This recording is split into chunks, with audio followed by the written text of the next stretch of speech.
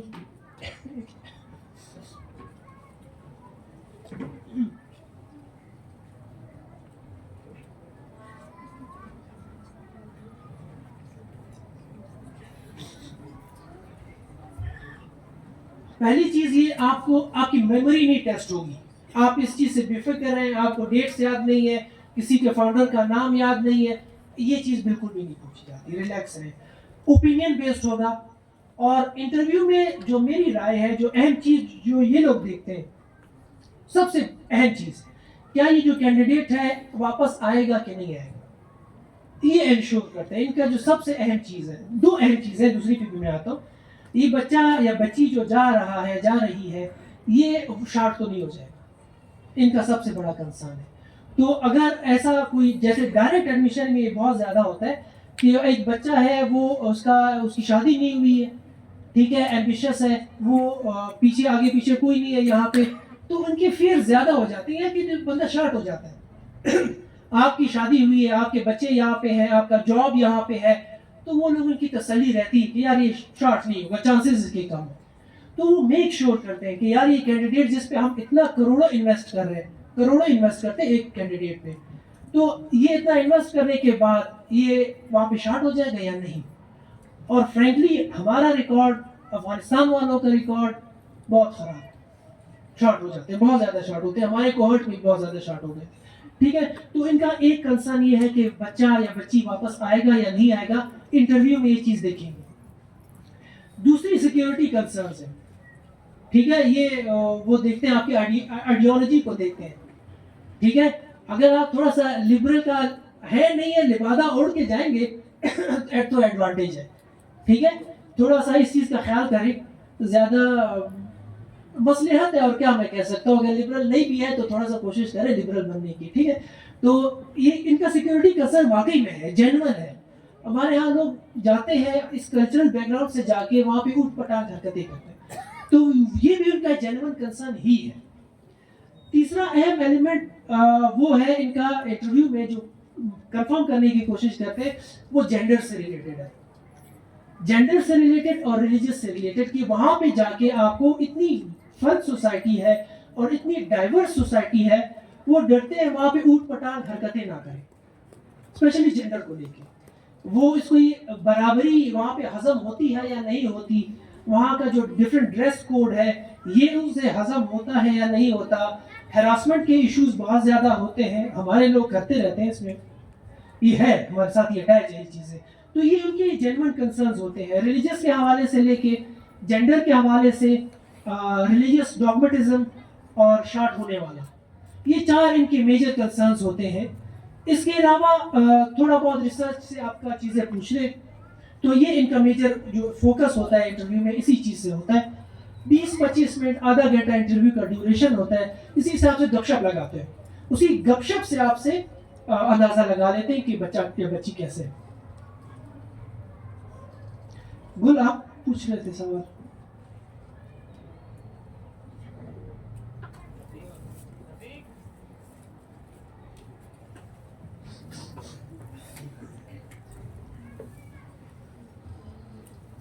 السلام علیکم سر.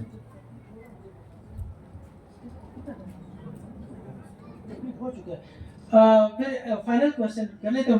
ہاں چل 1-2 کوشچن, مجھے کہا ٹائم کمپلیٹ ہے تو. سر کوشچن یہ ہے کہ جو گریجویشن کے دوران اسٹوڈنٹس کیا کیا ایکٹیویٹیز سیمینار سیشنز اٹینڈ کریں تاکہ وہ جو اسکالرشپس ہوتے ہیں ان میں ان کو ہنٹنگ کرنے میں, ان کو گریب کرنے میں آسانی ہو. اور دوسرا یہ ہے کہ پرسنل اسٹیٹمنٹ میں آپ نے کیا ڈفرینٹ کرنا ہے تاکہ وہ اسکالرشپ آپ کو آسانی سے مل سکے. یہ 2 کوشچنس. ٹھیک ہے, گڈ کوشچنس.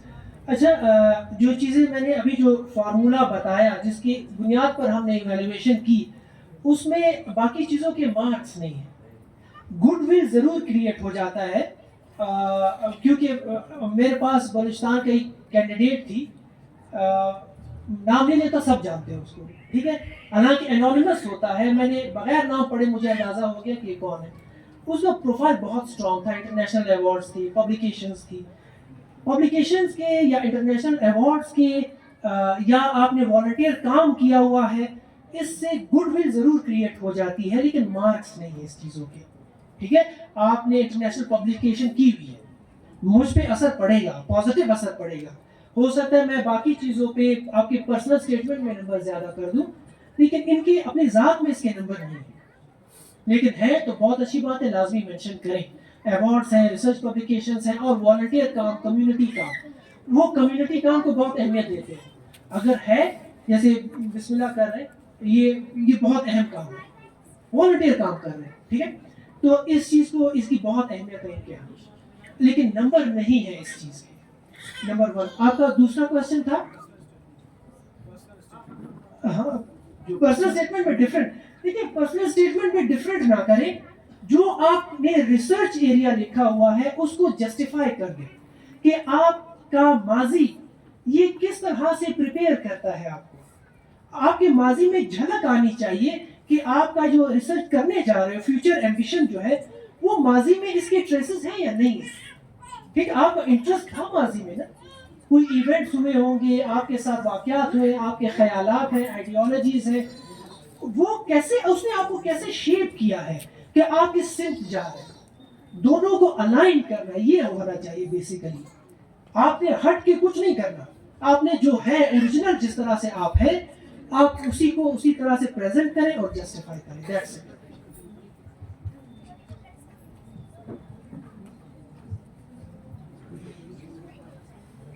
بس چلے. جی جی سر.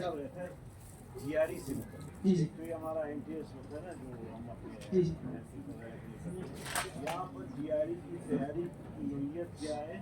جیسے این ٹی ایس ہے وہ 2 سال کے لیے ویلڈ ہوتا ہے ہمارے یہاں یونیورسٹی میں, تو جی آر ای کے لیے ادارے ہمارے یہاں نہیں ہے, یہاں پر ماحول نہیں ہے, جی آر ای سے متعلق بہت کم جانتے ہیں. اور کیا وہ اس سے جو اپلائی کر رہے ہیں اس سے پہلے بھی جی آر ای کر سکتے ہیں, کتنے عرصے کے لیے ویلڈ ہوتا ہے, یا وہ اناؤنسمنٹ کے بعد ان کو جی آر ای کرنا پڑے گی. اور کوئٹہ میں کس حد تک مطلب انسٹیٹیوشنز ہیں, اور جی آر ای کے لیے مطلب اسپیسیفکلی کیا کرنا چاہیے. اچھا, اگین گڈ کوشچن. جی آر ای دیکھیں, برائٹ کی بھی ریکوائرمنٹ ہے جی آر ای, اور یو ایس کی یونیورسٹیز میں ایڈمیشن لینے کی بھی ریکوائرمنٹ جی آر ای ہوتی ہے. ٹھیک ہے, اس کے پہلے ہوتے 2 کمپوننٹس ہیں, میتھس ہے اور انگلش. ٹھیک,